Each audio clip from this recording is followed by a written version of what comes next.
Hello, welcome to CivilNet. We are happy to host today Mark Fodor, the Executive Director of an international non-governmental organization called Cee Bankwatch Network. This organization monitors the activities of European financial institutions, particularly the European Bank of Reconstruction and Development, the European Investment Bank, and also monitors some European projects.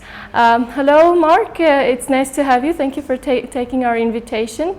I would like to ask you how you actually, what do you do? How do you achieve your mission when you monitor? What do you do? Are you a think tank? Are you a campaign organization, or both? We're not really a think tank. Well, first of all, thank you for having me. We're an international organization that's made up of a network of environmental organizations, environmental campaigning, grassroots campaigning organizations. Basically, we're a campaigning organization. We're a watchdog, which means that we're following what the banks do. While we're following it, we're looking to see, is there anything we can do to change whatever we see as problematic? So there are problems, environmental issues with some of their investments. There are also social issues with some of their investments. And we're trying to get the banks to take a course that wouldn't be problematic, basically. So you also work in CIS countries. Can you specify which exactly countries you work and how you work there? We don't actually limit ourselves to any specific country. We follow the bank. So the European Bank for Reconstruction and Development, or the EBRD, they basically work throughout the former Soviet Union. And they actually also operate in Mongolia, Turkey, and now they've started to operate in North Africa, which means that we're looking at projects throughout the former Soviet Union, in Mongolia, Turkey, and North Africa. I think there are some cases where we are working more intensively, and that really does depend on whether or not we manage to find a partner in the given country to work on the project. And because we're a grassroots, I mean, we're really working with the grassroots logic. We're looking for a partner on the ground who's interested and wants to do something about the project. So we're not trying to encourage people to do something, but we want to see that there's some local initiative. So if I take it from that perspective in this region, we've got partners actually in all the countries in the Caucasus. So, well, we've actually got a member in Georgia because we're an association made up of members. But we've got partner in Armenia, partner in Azerbaijan, and out in Central Asia we also have partners in Kazakhstan. We've got two. We've had some cooperation actually in Uzbekistan as well, and in Kyrgyzstan we have an active cooperation going on. In Russia, depending on whether or not, we don't have more general partners there. It's more from project to project where we sometimes find a partner. But we actually have an associate member out in Sakhalin, so we have a pretty long region. As far as environmental organizations and groups are concerned, it seems, for example, in countries and governments like Armenia, these groups and organizations are shunned. They don't want to talk with these groups, and for their own reasons. How are you being taken? I mean, what does it take to be taken seriously when you're working with national governments? You also work with the EU, as far as I understand, and even the private banks. Well, I can't speak specifically for Armenia, obviously, because we don't work with the Armenian government directly. We do have our partner here. In general, the key for any campaigning organization is to be credible. Mm-hmm. So the information you say has to be right. That's the first thing. If you're credible, they're going to listen to you. If you're coming up with information that is not credible, they're not going to want to listen to you. So you've got to make sure your information is right to be taken seriously. The next step, one thing is to be taken seriously, and the other thing is to have access to the people in question. But that comes with just normal campaigning tools that you use actually extremely well in Armenia. I mean, the whole protests, I've seen amazing protests that I'd love to see actually happening more in our region. The region I'm from, which is Central Europe. But those tools and using the media, which CivilNet is, basically, these tools are the ones that get you to get them to hear you. But if you want them to listen to you, you've got to make sure you've got your information right. Particularly, Armenia is interested in the standards of these international financial institutions. You very well know EBRD. We wonder, and also our colleagues here, are their standards so high that an environmentally and socially risky project cannot be funded by them? Well, I mean, the question of what's considered environmentally risky will be their interpretation versus mine. According to my interpretation, their standards are not high enough. We know for a fact, they'll admit this too, their standards are lower than the standards are for the European Union. So they're saying basically that it's okay to have lower standards, to have things that are more damaging to the environment in this region than in the European Union. Their logic being, I should say, that these countries aren't yet at the level of being, the conditions aren't in place because there are so many other issues, that infrastructure issues, etc. It's an argument that I often have trouble with, because I don't see why people in Armenia should be living in worse conditions just because they're in Armenia. If a bank is coming in to try to help the region, that should be part of their approach. One thing though is standards, another thing is the realization, the implementation side. So even if they have standards, we found many cases where those standards are just not being met. And that's the second concern. Our first concern is that the standards aren't high enough. Our organization is really focusing very much on energy and fossil fuels, and we're trying to get these institutions to not get into climate damaging, not get into projects that are causing more damage to the climate. So trying to get them away from fossil fuels. But when we say that, and I think this is very important for Armenia, we're also saying it doesn't mean you should do something more damaging to the environment elsewhere in exchange. And in Armenia, this issue with small hydros is just ridiculous. The question there, I think the EBRD has an argument that, well, actually, they're not putting any money directly into the small hydros. They're supporting mechanisms that are making the small hydros become reality in Armenia. And if they're supporting those mechanisms, our expectation, and this is what we would be campaigning for, is to get those mechanisms to not cause damage in Armenia. You can't put money into the mechanism and say, well, I'm not responsible for what the mechanism does. If you put money into the mechanism, then you should take responsibility for the mechanism. And this is what we expect the EBRD to be doing.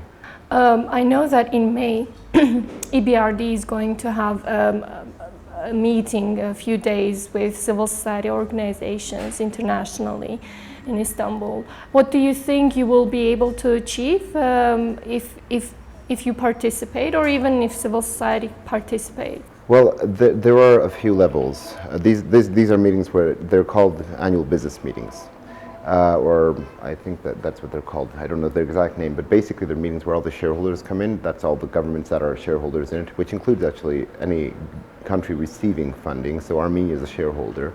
Representatives of those countries go there, but a lot of business partners, potential business partners, go there too. And I'd actually maybe like to get into what the EBRD is about in a second. But there's also a separate NGO meeting, which is something that's organized by the EBRD, I think in the sort of spirit of public participation, because they are a public institution. That NGO meeting is a place where we work on specific projects very often, and somewhat on policy issues as well. So the two levels really are the project and the policy level that we work with. What we're hoping to achieve, I'd have to talk to my colleagues to see where their expectations are right now, but I can tell you what we would like to achieve very much is they're reviewing now their energy strategy, is to make sure they've got an energy strategy that is not going to be damaging to the climate and not damaging to the environment. So that's one area that we would really like to put a lot of emphasis on, and we're going to continue to put a lot of emphasis on, because a public institution that's actually primarily owned by the EU member states, it's 65-66% owned by the EU and its member states, is actually paying for projects that are going to make sure, that are really going to ensure that we don't achieve our climate goals in Europe and worldwide. This is ridiculous. It's a public institution, and it's actually going against the public policy. But you have also had some success stories, especially, was it in Czech Republic, in other countries, in Ukraine probably you have had success. Can you tell us about the nature of the problems and then how you were able to solve them? Well, I mean, a success story is always a matter of interpretation because we don't know. Well, we do see things happening that we like. It's very hard to say, well, it's because we did it. But I think there are many cases where our campaigning, following our campaigning, we've seen concrete results. I mean, I mentioned Sakhalin. That's actually one area where we managed to get the EBRD to get out of a project. And this is really one of our main issues, is when we see a problematic project, we try to get the EBRD out of it as soon as possible. So we start putting pressure on them once we see the problems, and that means we're going to go to the site, talk to the locals, and basically get things moving. Now, trying to think of other success stories, I really feel embarrassed not to be able to tell you a few right now, because if you go to our website, you're going to find quite a few. But we do actually, on a yearly basis, have several situations where we do have some success. I can give actually one more example that just came to mind, which is not, which was a social issue. Mm-hmm. In Belgrade, and it's only a partial success. In Belgrade, there was a bridge being renovated, the main bridge in Belgrade, under which there were Roma slums. Right. So, as far as I can remember, thousands of Roma living under that bridge. Now, the Belgrade City Authorities was using the renovation, the reconstruction of the bridge, as an excuse to destroy the slums and get rid of the Roma. This was being paid for by the EBRD. And actually the European Investment Bank, so it was combined. The two banks were involved in it together. In this case, what we managed to do is we managed to put pressure on, through the EBRD, on the local authorities to put together some relocation program. So technically, that was allowing for the Roma to get better conditions than what Belgrade was going to initially give them. Unfortunately, they weren't good enough. So it was not, so we got some standards being met through EBRD pressure, but it was not, by no means 100%. I think another example that came to mind right now is in Ukraine, in a village called Usatovo. There was a transmission line being built with EBRD funds. Now, the initial plans were to have the transmission line go around the community. But Ukrenergo, the Ukrainian energy company, decided to make it go through the village.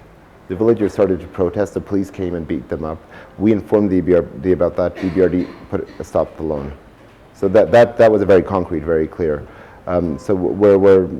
I mean, these are sort of examples I can come up with really quickly. Especially in Armenia, we're very interested in the activities, and sometimes we have adverse effects. Although even though this project was not really aiming for that, for example, the renewable energy strategy of EBRD in Armenia, but also sometimes with mining, for example. What would you suggest organizations and grassroots groups in terms of their methodologies of making their voice heard? Well, I think actually what I consider one of the most powerful tools, and this last example, the Ukrainian one, is a pretty strong example. If you have protests on site at the project, if you find it's an EBRD project and you have people protesting actively and then communicating that to the EBRD, that is powerful. They don't want to be responsible for civil unrest, and they don't want to feel that they're potentially responsible for civil unrest. So I think strong protests on site, that's very powerful. Get those out to the EBRD. That's what I would say is one of the issues. The other one is really investigating, really getting the story out. That I think can actually help mobilize the people if they hear the problems. That's something that can be used to put pressure on the EBRD too, to get standards made. But though, I mean, offhand, if you ask me, I would say these are the issues. And communicating with the EBRD, luckily, is not too difficult. It's actually, they do realize they're a public institution. They don't always realize they're not simply a bank, but they do realize they're a public bank. And that if you do communicate with them, they will respond. Doesn't mean you'll get the response you'll want, but continued pressure, I think, can do a lot. Thank you very much, Mark. Our time is up, and I wish you all of best luck in both this region and in all of your work. Thank you for coming here. Thank you for having me. We had Mark Fodor from the Cee Bankwatch Network, an international non-profit organization. Thank you for watching CivilNet.